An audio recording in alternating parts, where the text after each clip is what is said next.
Have you ever wondered just how much effort and research went into creating this cute little interactive title screen for Pikmin 2? No? Well, I'm Scruffy, and I'm here to tell you anyway. I'm going to show you some of the parameters and quirks to the title screen that set it apart from the others in the series.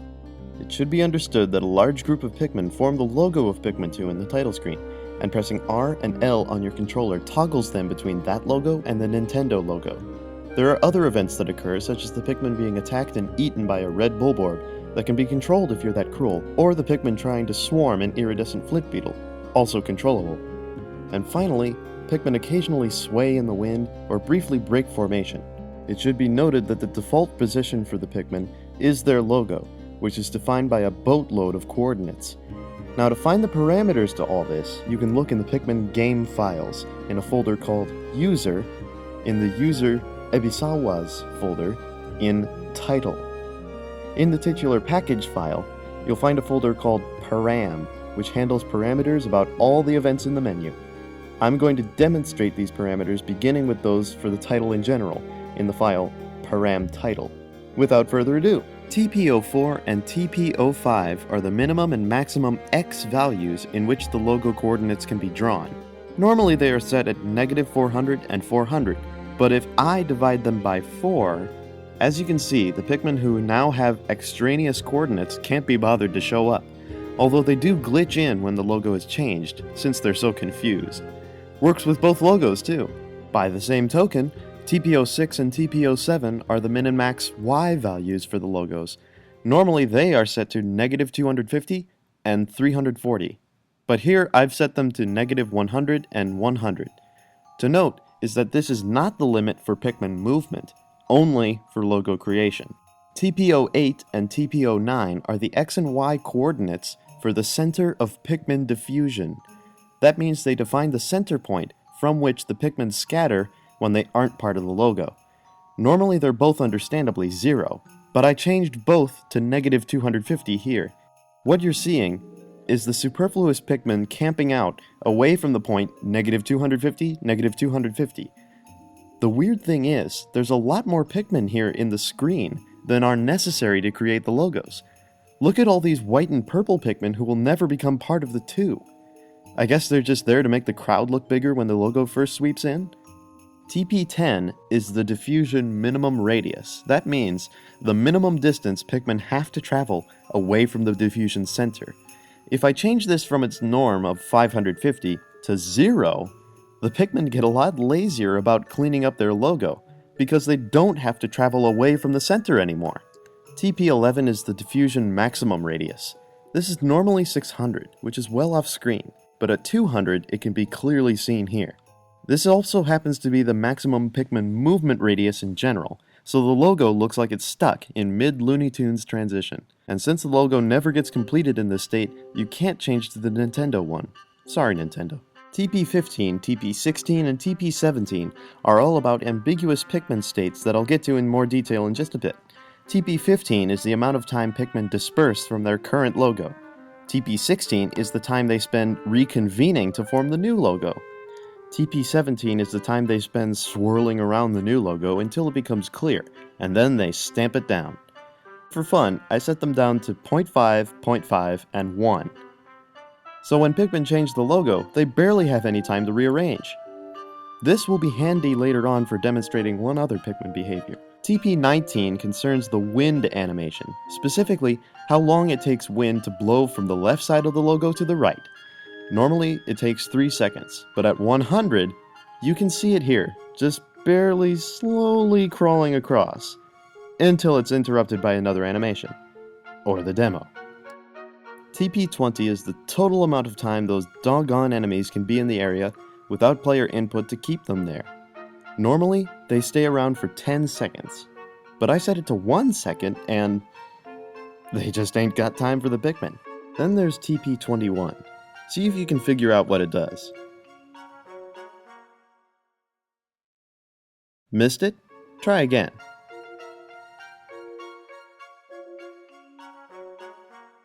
Only now does the press start message appear. Normally, it appears in half a second. So TP21 controls how much time before the press start message appears. TP22 controls the amount of time before you pressing A is actually registered, which is also set at 0.5 seconds. Interestingly, TP22 is kind of moot, since TP21 already controls when you're allowed to press start. Finally, there's the strangest one, TP50.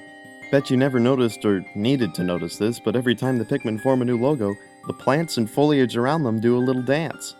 TP50 controls how long the dance takes. At 8 seconds, who would notice it? But at 1 second, it becomes obvious.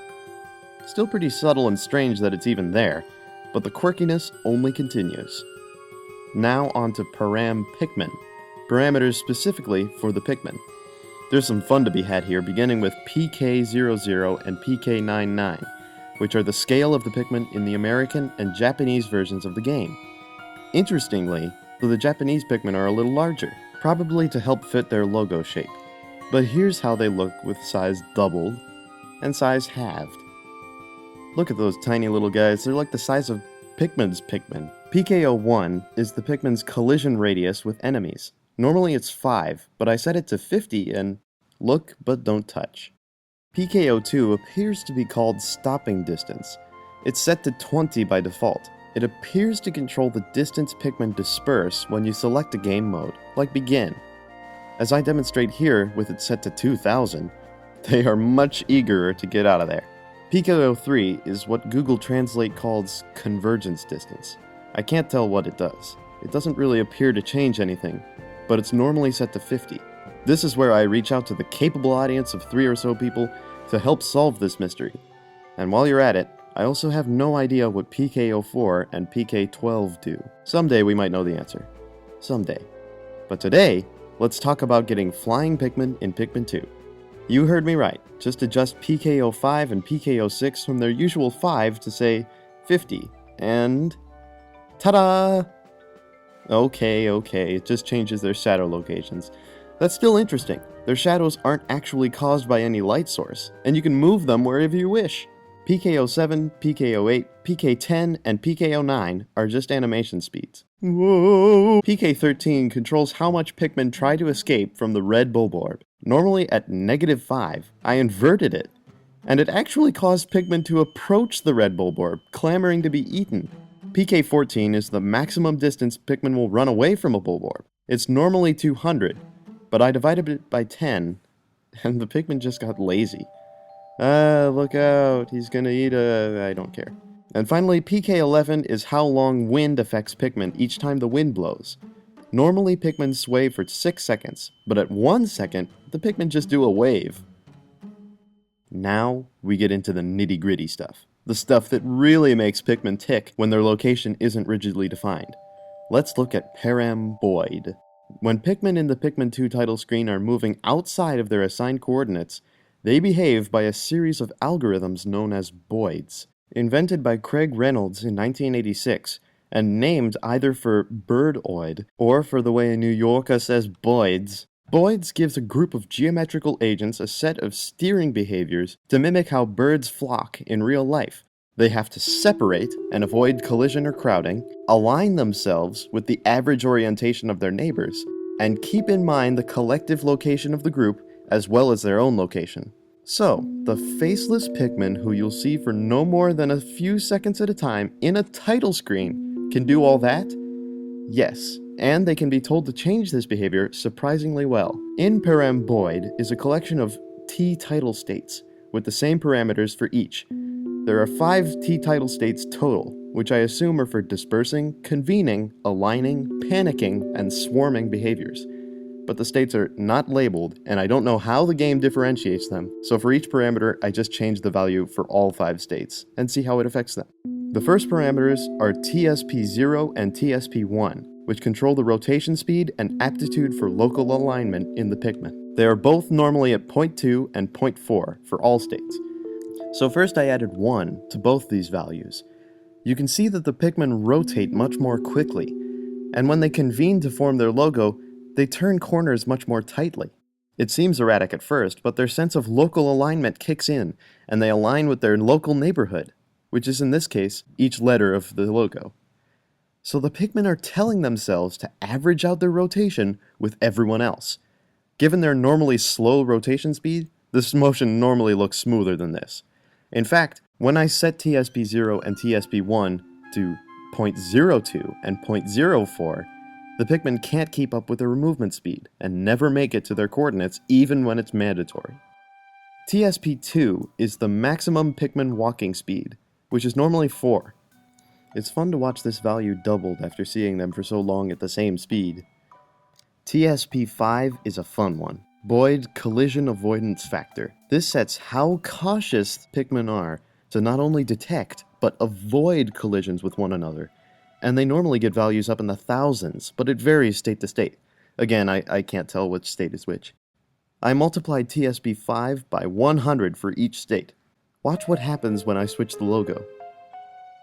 The Pikmin are so concerned with not bumping into each other that the logo doesn't even take shape until the Boid state is completely over. If I had developed the title screen, I would have left the TSP5 this high. It really shows off the power of Boid's algorithms. TSP6 is apparently called Boid Rate Adjustment Factor. I'm unsure about this one, but I think it's how much Pikmin like to stay acclimated to their neighborhood once forced to move. Normally this is 0, or a number below 50, so local neighborhoods are frail or even not there, such as when Pikmin need to disperse. But here I changed it to 250. You can see that Pikmin pay attention to their crowdmates' direction for a really long time, and they have a large neighborhood of friends as a result.